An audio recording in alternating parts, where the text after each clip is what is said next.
तर काय वाटतं पप्पा गेले तुला? वाईट वाटतंय. म्हणजे अशी कोणाची गाडी वाजली की पप्पाची गाडी आली म्हणून वाटतंय. सरकारकडून काय मागणी आहे तुझी? जसं माझे पप्पा गेले तसं कोणाची जाऊ दे. हीच आहे. बहुत दिक्कत होता है। बहुत दिक्कत होता। क्या कहना चाहोगी सरकार से? बिल्डिंग बना दे, तकलीफ होता है बहुत। पढ़ने बारिश होते तो इधर उधर भागना पड़ता है। धूप भी लगता है तो भागना पड़ता है इधर उधर। வணக்கம்.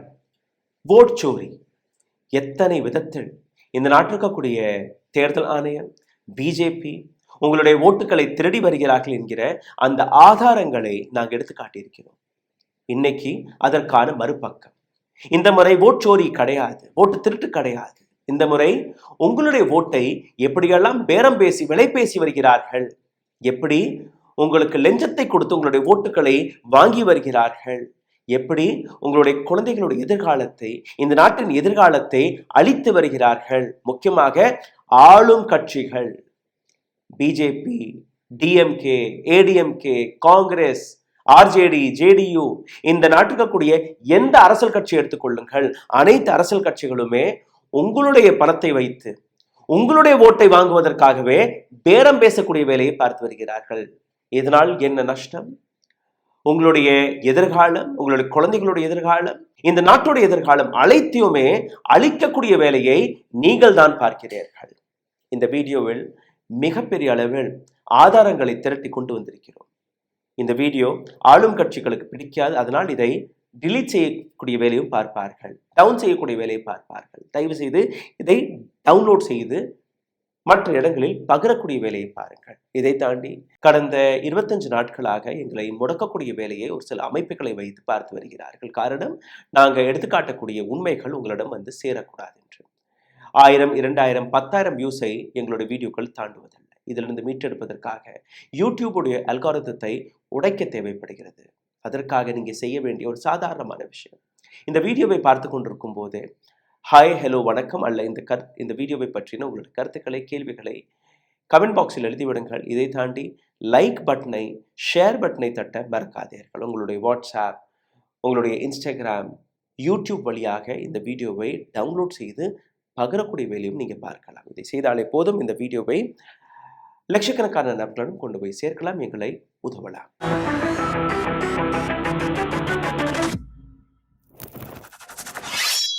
த இந்தியன் எக்ஸ்பிரஸ் உடைய இந்த ரிப்போர்ட்டை பாருங்கள். 67,928 கோடி ரூபாய், அதாவது 68,000 கோடி ரூபாயை 8 மாநிலங்களில் நடந்த தேர்தலும் போது ஆளும் கட்சியில் இருக்கக்கூடிய அரசாங்கங்கள் ஃப்ரீபீஸ் என்கிற பெயரில் உங்களுடைய ஓட்டை விலை பேசி வாங்குவதற்காக செலவு செய்திருக்கிறார்கள். இது யாருடைய பணம்? கட்சிகளுடைய பணமா?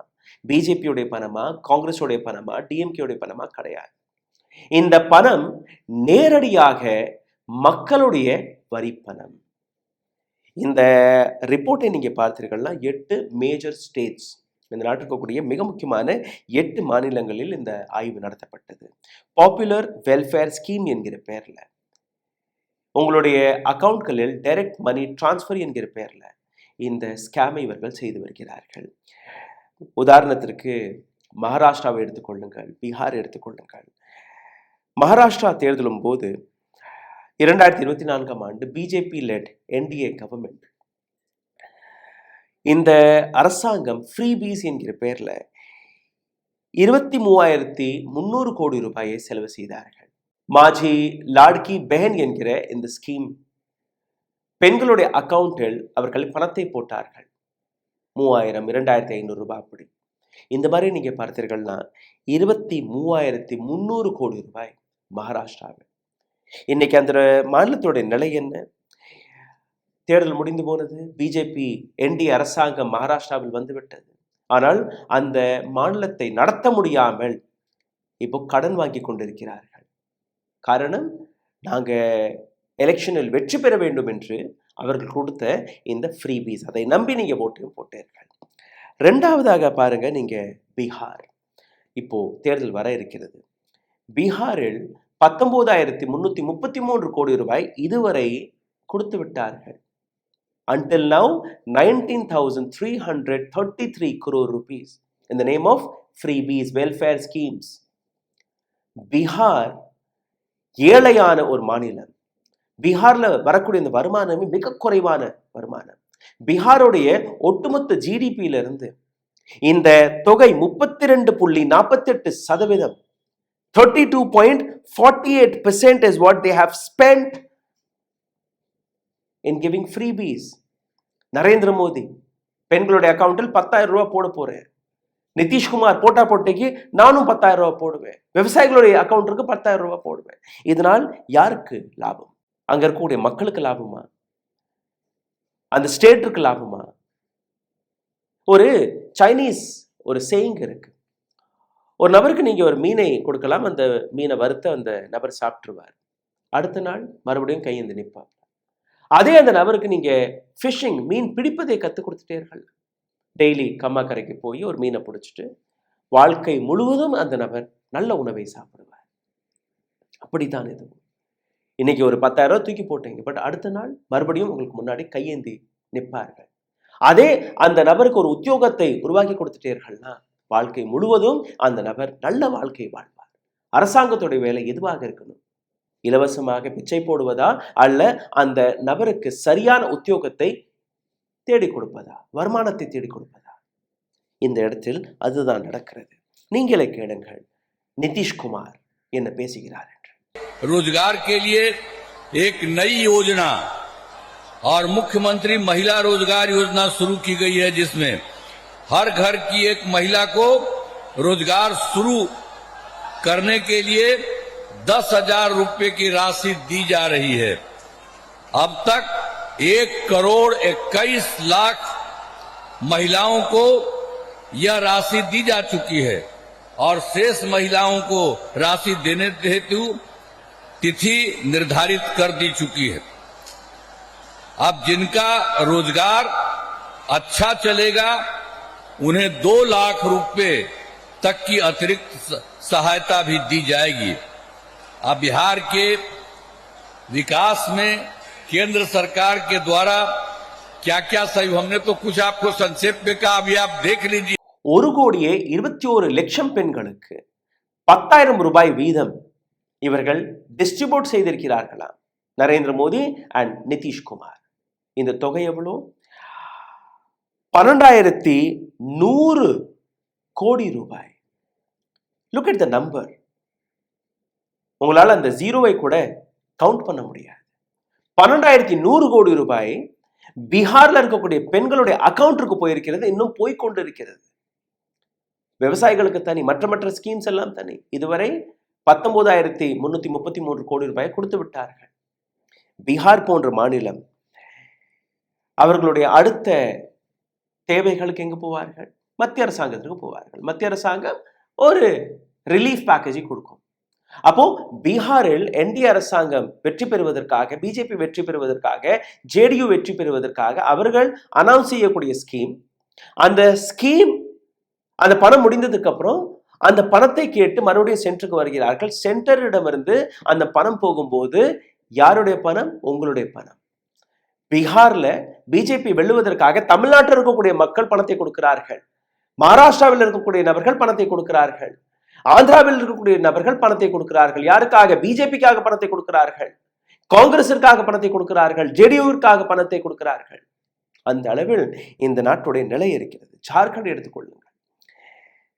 ஜார்க்கண்ட் முக்தி மோர்ச்சா ஒரு அரசியல் கட்சி, ஆளும் கட்சி.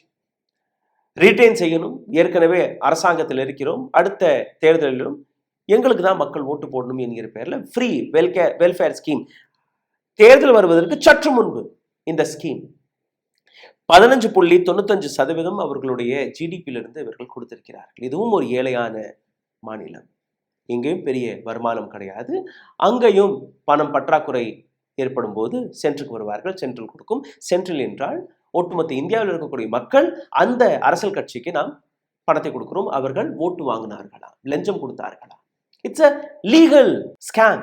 மத்திய பிரதேசத்தை எடுத்துக்கொள்ளுங்கள். மத்திய பிரதேசத்தில் லாட்லி பெஹனா என்கிற பெயர்ல கடந்த 18 ஆண்டுகளாக மத்திய பிரதேசத்தில் பிஜேபி அரசாங்கம் தான் இருக்கிறது. 18 ஆண்டுகளாக ஒரு ஸ்டேபிளான அரசாங்கம் இருந்த பின்பு கூட இன்னைக்கும் மத்திய பிரதேசத்தில் 10.27% அவர்களுடைய ஜிடிபியிலிருந்து அவர்கள் பணத்தை கொடுத்துதான் இந்த ஓட்டுகளை வாங்கியிருக்கிறார்கள். 20 ஆண்டுகளாக பீகாரில் பிஜேபி அரசாங்கம் இருக்கு. அப்ப அங்க இருக்கக்கூடிய வேலை வாய்ப்பு, ஃபேக்டரிஸ், இண்டஸ்ட்ரீஸ், எதற்காக இதெல்லாம் நீங்க டெவலப் செய்யல? அரசாங்கத்துடைய வேலை என்ன? வரியை கலெக்ட் பண்ணணும்.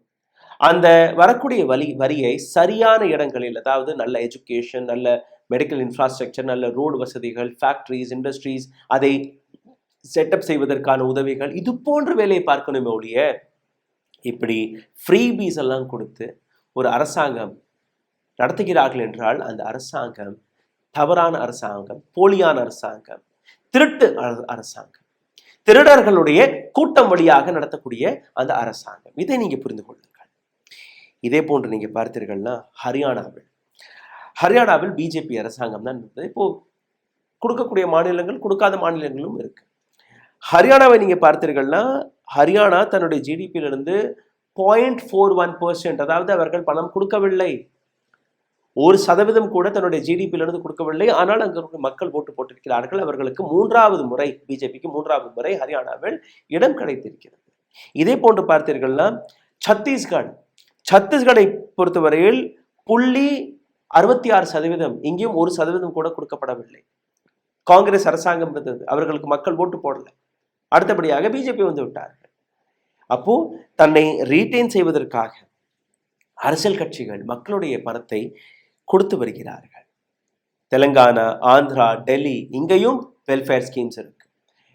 ஆனால் இந்த வெல்ஃபேர் ஸ்கீம்ஸ்களை அவர்கள் ப்ரீ போல் எலெக்ஷன் பிரச்சாரத்தில் அவர்கள் கூறவில்லை. தேர்தல் முடிந்ததற்கு பின்பு எங்களுக்கு நீங்க ஓட்டு போட்டீர்கள்னா நாங்கள் உங்களுக்கு இதெல்லாம் கொடுப்போம், இலவச பஸ் கொடுப்போம், இலவச ராஷன் கொடுப்போம், முதியோர்களுக்கு பென்ஷன் கொடுப்போம், இப்படியெல்லாம் கூறக்கூடிய விஷயம் ஒரு ஸ்டேட் மீது வரக்கூடிய அதிக பாரம். அதான் நான் கூறினேன் இல்லையா, ஒரு நபருக்கு ஒரு மீன் துண்டை கொடுங்க, அடுத்த நாள் காலையில் மறுபடியும் வந்து நிற்பான். அதே மீன் பிடிப்பதை கற்றுக் கொடுத்துட்டேர்கள்னா கம்மாக்கரைக்கு போய் அந்த மீனை பிடிச்சிட்டு வந்து தன்னுடைய குடும்பத்திற்கு சமைச்சு போடுவான். What do you want? And these governments are doing this. மாதம் 2500 ரூபாய், 1500 ரூபாய், 500 ரூபாய். அரசாங்கத்திட்ட பணம் இல்லாத போது பணம் வராது. ஐயோ, இந்த அரசாங்கத்தை நம்பி நாங்கள் ஓட்டு போட்டோம், இவங்க 1500 ரூபாய் கொடுக்குறோம்னு சொன்னாங்க, வரல. Who is the fool here? யார் முட்டாளிங்க? உங்களுடைய பணத்தை வைத்து உங்களுடைய ஓட்டை வாங்கக்கூடிய அரசியல் கட்சிகள், அவர்கள் புத்திசாலியா அல்ல நீங்க புத்திசாலியா? இந்த இடத்துல நீங்க பார்த்தீர்கள்னா மகாராஷ்டிராவை எடுத்துக்கொள்ளுங்க ஒரு உதாரணத்திற்கு. மகாயுத்தி, இந்த கோயிலேஷன் வந்து விட்டது. அந்த கோயிலேஷன் கவர்மெண்ட் வந்ததுக்கு அப்புறம் நீங்க பாருங்க, எந்த ப்ராமிஸை அவர்கள் செய்தார்களோ, அங்களுடைய பெண்களுக்கு நாங்க பணம் போடுவோம் என்று கூறினார்களோ, அதில் 40% பெண்களுக்கு பணமே போறதில்லை. ஏன்னா ஆட்சியில நாங்க வந்துட்டோம், இதுக்கப்புறம் நாங்க உங்களுக்கு எங்களுக்கும் எந்த சம்மதமும் கிடையாது. So we will not talk about it. Okay, now what a government should do, and எப்படி நீங்க ஒரு அரசாங்கத்தை ஜட்ஜ் செய்ய முடியும்? வெளியில போய் பாருங்க, சரியான ரோடு இருக்கா, காவா இருக்கா, பள்ளிக்கூடம் இருக்கா, மருத்துவமனை இருக்கா, மருத்துவமனையில சரியான டாக்டர்ஸ் இருக்கிறார்களா, பள்ளிக்கூடத்துல டீச்சர்ஸ்கள் இருக்கிறார்களா, உங்களுக்கு 24 மணி நேரம் மின்சாரம் வருகிறதா, தண்ணீர் வருகிறதா, சுத்தமான தண்ணீர் வருகிறதா, விவசாயிகளுக்கு போதுமான அளவில் வருமானம் வருகிறதா? இது எல்லாம் இல்லை என்றால் நீங்க ஓட்டு போட்டு தேர்வு செய்த நபர் தவறான நபர். அதற்கான உதாரணத்தை நான் உங்களுக்கு எடுத்து காட்டுகிறேன். இந்த சின்ன குழந்தையோட வீடியோவை பாருங்க. बहुत दिक्कत होता है, बहुत दिक्कत होता है। क्या कहना चाहोगी सरकार से? बिल्डिंग बना दे, तकलीफ होता है बहुत, पढ़ने बारिश होते तो इधर उधर भागना पड़ता है, धूप भी लगता है तो भागना पड़ता है इधर उधर। பீகார்ல இருக்கக்கூடிய ஒரு சிறிய பள்ளிக்கூடத்தில் படிக்கக்கூடிய இந்த குழந்தை அரசாங்கத்திடம் ஒரு கோரிக்கை எடுத்து வைத்திருக்கிறார். தயவு செய்து எங்களுக்கு ஒரு கட்டடத்தை கட்டி கொடுத்து விடுங்க. மழை பெஞ்சா பையெல்லாம் தூக்கிட்டு ஓடணுமா இருக்கு, வெயில் போட்டா எங்கேயாச்சும் மூலையில போய் உட்காரணுமா இருக்கு, பாதி நாள் ஸ்கூலே நடப்பதில்லை. அரசாங்கம் எங்களுக்கு இந்த கொட்டகையை போட்டு கொடுத்துட்டாலே போதும், நாங்க படிச்சிருவோம், நாங்க படிச்சிட்டோம்னா எங்களுடைய வாழ்க்கையை நாங்க நடத்தி கொள்வோம். This is what Bihar is. 33,300 rupees is their per capita income. ஒரு வருடத்தில் 40% பீகார்ல இருக்கக்கூடிய 40% மக்களுடைய வருமானம் 33,000 ரூபாய். மாதம் ஒரு 3,500 ரூபாய் கூட அவர்களால் சம்பாதிக்க முடியவில்லை. 66% மக்கள், பீகார்ல இருக்கக்கூடிய 66% மக்கள் கையில் வெறும் 66,000 ரூபாய் மட்டும் தான் போகிறது வருடத்திற்கு. They're hardly making 6,000 rupees a month. பீகார்ல இருக்கக்கூடிய ஏராளமான பள்ளிக்கூடங்களில் கட்டடமே கிடையாது. ஏசியாவுடைய மிகப்பெரிய மருத்துவமனை பீகாரில் இருக்கு. ஆனால் அந்த மருத்துவமனைக்குள்ள நீங்க போனீங்கன்னா கீழே தரையில படுத்து கிடப்பாங்க மக்கள். ஸ்ட்ரெச்சர் தூக்குவதுக்கு கூட ஆட்கள் கிடையாது, ஸ்ட்ரெச்சர் கூட கிடையாது, வீல் சேர் கிடையாது. ஆனால் சம்பளம் போகிறது. This is what the impact of you choosing the wrong government. இன்னொரு வீடியோவை நான் உங்களுக்கு எடுத்து காட்டுகிறேன். இந்த வீடியோ நீங்க பார்த்தீர்கள், உங்களுக்கு புரிய வரும். மகாராஷ்டிராவில் ஒரு பெண் குழந்தையுடைய கதறல், அந்த கண்ணீரை பாருங்கள். கீழே ஆங்கிலத்தில் நான் எழுதியிருக்கிறேன் அந்த பெண் என்ன பேசியிருக்கிறார். அதுக்கப்புறம் நான் அதை தமிழில் மொழிமாற்றம் செய்து காட்டிக்க போகிறேன். பாருங்கள். कसं पण येऊन भेटते ते मला. कसं भेटते ते? असं म्हणजे लय लाड करतात. माझ्या भाऊन माझा लाड होता जास्त. पप्पा काय म्हणायचं तुला? काय नको, नुसतं पोलीस होऊन दाखव म्हणायचे मला. आता पप्पा तुझे गेले तर काय काय फिश कमी गेले पप्पा तुझे? कर्ज होतं 15-15 मिनिटाला फोन असायचा सारखं. अर्धा तास आम्हाला, अर्धा दीड तास बसून दाखवलेला त्यांनी किती फोन येतात. असं म्हणजे दमच नव्हता. सकाळी उठलं फोनच. एकदा फोन आणि डबल घेतला. असं रडायचं पण म्हणजे असं आम्ही रानात आलो की सुट्टी दिवशी ती रडायचं गळा धरून धरून. मम्मीच्या बी माझ्या बी रडायचं. मग त्यांना सांगा म्हणायचं कोणाचा फोन येतोय, काय होतंय, तर सांगत नव्हतं. गप्प बसायचं. असं म्हणजे सहन करायची ही होती त्यांच्याकडे. मग त्यांनी सहन केलं असं केलं. आता काय वाटतं पप्पा गेले तुला? वाईट वाटतंय. म्हणजे अशी कोणाची गाडी वाजली की पप्पाची गाडी आली म्हणून वाटतंय. आता सरकारकडून काय मागणी आहे तुझी? जसं माझे पप्पा गेले तसं कोणाची जाऊ नये हीच आहे. இந்த பெண் ஒரு விவசாயியுடைய மகள். இந்த குழந்தையுடைய கண் முன்னே இவருடைய தகப்பனார் இறந்து போனார், தற்கொலை செய்து கொண்டார். காரணம், கடன் வாங்கியிருக்கிறார். கடனை கொடுத்த நபர்கள் 15 நிமிஷத்துக்கு ஒரு முறை போன் போட்டு மிரட்டியிருக்கிறார்கள். குடும்பத்திற்கு இவர் கூறவில்லை, இந்த மாதிரி நான் கடன் வாங்கியிருக்கிறேன். கடன் வாங்குறவர்கள் தான் இல்லை. அப்படியே மூலையில் உட்காந்துட்டு அழுவாராம், பேச மாட்டாராம். அப்பா என்ன ஆச்சுன்னு கேட்டா கூட பேச மாட்டாராம். ஒரு நாள் அந்த குழந்தைக்கு முன்னாடியே இறந்து போனார். அப்புறம் தான் தெரிஞ்சிருக்கு இந்த மாதிரி கடன் தொல்லையால் இந்த விவசாயி இறந்து போனார். இந்த குழந்தைகிட்ட அந்த ரிப்போர்ட்டர் கேட்டிருக்க, சரி அரசாங்கத்துக்கு நீங்க என்னதான் எதிர்பார்க்குறீங்க? அதற்கு அந்த குழந்தை சொன்ன வார்த்தை, எனக்கு ஒண்ணுமே தேவையில்லை. நான் படக்கூடிய கஷ்டம் வேற எந்த குழந்தையுமே படக்கூடாது, வேற எந்த விவசாயி குழந்தையும் அந்த கஷ்டத்தை படக்கூடாது. நான் என்னுடைய தகப்பனாரை இழந்து விட்டேன், என் மாதிரி வேற எந்த குழந்தையுமே தன்னுடைய தகப்பனாரை இழக்கக்கூடாது என்று கூறியிருக்கிறார். This is what the impact of you choosing wrong government. 10,786 விவசாயிகள் தற்கொலை செய்திருக்கிறார்கள். அதில் 33% விவசாயிகள் மகாராஷ்டிரா. இந்த கணக்கு national crime record bureau NCRB வெளிவிட்டிருக்கிறது செப்டம்பர் மாதம் 2025ஆம் ஆண்டு. ஜியோகிராபிக் கான்சென்ட்ரேஷன் நீங்க பார்த்தீர்கள்னா மகாராஷ்டிராவில் 4,151 விவசாயிகள், 38% விவசாயிகள் உயிரிழந்திருக்கிறார்கள். கர்நாடகாவில் 2,423 விவசாயிகள், 22%. ஆந்திர பிரதேசத்தில் 925 விவசாயிகள், மத்திய பிரதேசத்தில் 777 விவசாயிகள் கடன் தொல்லையால், தமிழ்நாட்டில் 631 விவசாயிகள் உயிரிழந்திருக்கிறார்கள். இந்த விவசாயிகளுடைய உயிரிழப்பிற்கான காரணம் வெறும் மகாராஷ்டிரா, கர்நாடகா இந்த 2 மாநிலங்களை சேர்த்தால் மட்டுமே 60%. மகாராஷ்டிராவில் NDA BJP, கர்நாடகாவில் காங்கிரஸ். அப்ப எந்த அரசாங்கத்தை நீங்க நம்புவீர்கள்? எந்த அரசாங்கம் சரியான வேலையை பார்க்கிறது? DMKவில் ஃப்ரீ பீஸ் கிடையாதா? Free bus, free Rawson, free அது ஃப்ரீ இது கிடையாதா? எந்த அரசாங்கம் உங்களுக்கு பிச்சை போடுகிறதோ, லஞ்சம் கொடுக்கிறதோ அது தவறான அரசாங்கம் என்று நீங்க புரிந்து கொள்ளுங்கள்.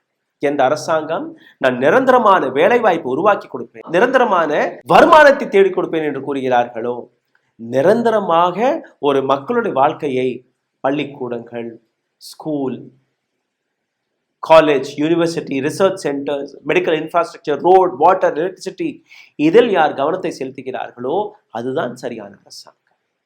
ஆனால் நாம் என்ன செய்கிறோம்? ஓட்டு கேட்குறீங்களா, என்ன கொடுப்பீங்க? குடம் கொடுப்பீங்களா, கொடை கொடுப்பீங்களா, பணம் கொடுப்பீங்களா, சைக்கிள் கொடுப்பீங்களா, லேப்டாப் கொடுப்பீங்களா? அப்படித்தானே?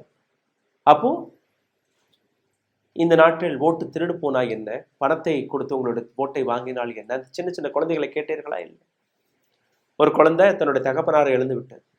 ஒரு குழந்தை பள்ளிக்கூடத்தில் படிக்க கூட முடியாமல் எனக்கு ஒரு கொட்டகையை போட்டு கொடுங்கள் என்று கேட்கிறது.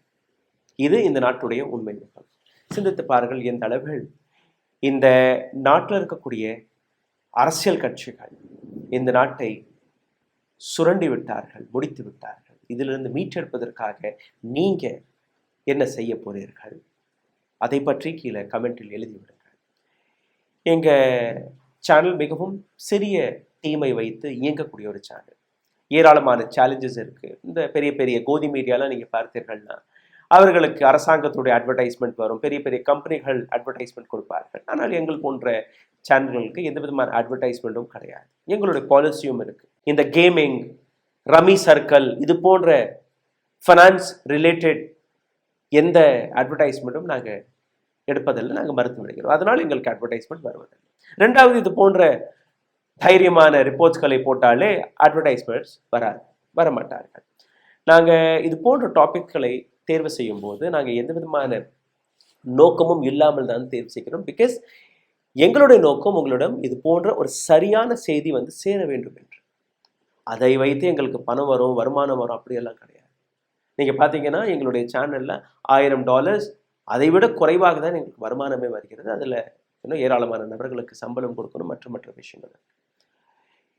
இந்த சேனல் ஃப்ரீயா இயங்க வேண்டும் என்று நினைக்கக்கூடிய நபர்கள், இண்டிபெண்டாக இது போன்ற உண்மைகளை மக்களிடம் கொண்டு போய் சேர்க்க வேண்டும் என்று நினைக்கக்கூடிய நபர்கள், ஸ்கிரீனில் ஒரு QR கோடு இருக்கு. இந்த QR கோடில் ஸ்கேன் செய்து உங்களால் முடிந்த உதவியை செய்யுங்கள். so that we can choose the right topic freely and get you the right information without any fear. இதை நீங்க செய்வீர்கள் என்று நம்பி விடைபெறுகிறேன். இந்த வீடியோவில் உங்களுடைய கருத்துக்களை எழுதுங்கள். லைக், ஷேர் அண்ட் சப்ஸ்கிரைப் இதை செய்ய மறக்காதீர்கள். நன்றி, வணக்கம். ஊடகம் கார்ப்பரேட் அரசியல்வாதிகளின் கைப்பாவையாக, அடிமைகளாக இருந்தது போதும். இனி சாட்டை எடுத்து சுழற்றும் நேரம் வந்துவிட்டது. ஊடகம் பொதுமக்களாகிய உங்களுக்காக, உங்களாலேயே இயக்கப்பட வேண்டும்.